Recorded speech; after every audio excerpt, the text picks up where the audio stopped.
violence and Congress and the road to civil war. She joins me.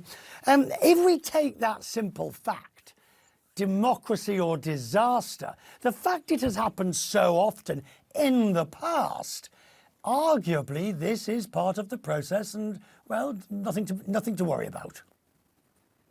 Well, I don't know if I'd go that far. First of all, it's worth noting that with the exception of 1923, all of the other times were before the Civil War.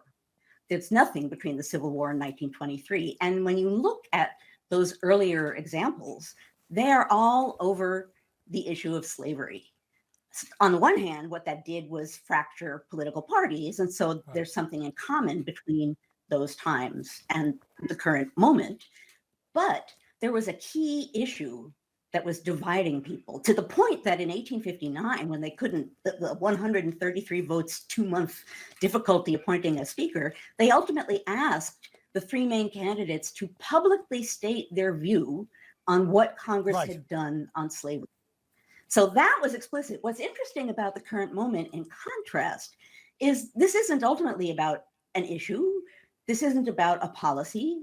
It's not really about an agenda. It is seemingly just about power, which is why what we're hearing about, the demands people seem to be making of McCarthy, like how about one person can call a flash vote and then oust the speaker? That's a question of power.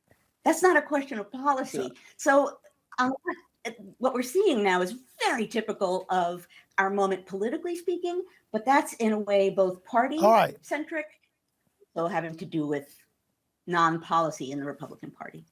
Now, if we look at a wider issue, since the founding of the Republic, I mean, it's always been messy. The Constitutional Convention, the papers, everything about this process in this country has been messy. It has been fraught. There have been breakups, disputes. So again, arguably, this idea of somehow bicameral democracy, well, it's ugly. Well, so I'll give you a historian two-part answer. On the one hand, democracy is messy. And certainly, I just wrote a book that talks about 70 physically violent incidents in the House and Senate before the Civil War. So yes, very messy, and not just on a national level. And that's the risk of democracy. That's one of the risks of democracy, is that if the people have the power, the people can do what they want to do with the power. And sometimes that's not wonderful. But what the founding generation would have told you, and what is a problematic factor now, there's a reason why there's a process, a constitutional process in place. Right.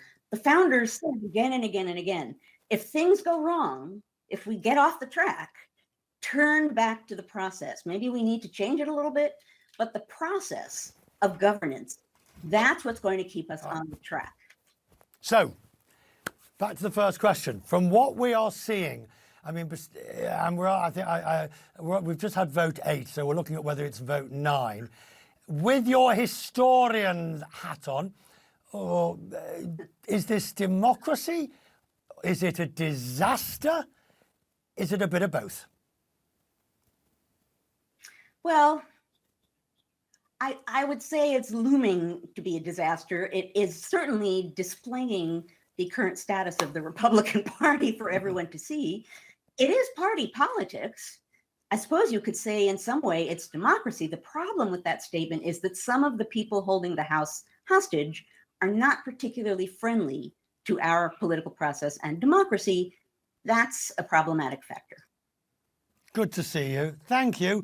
If we get up to 133 votes, I'll come back to you and have a chat about where we're going to go. Come on back. Professor, very grateful that you put it into a wider context, as we do.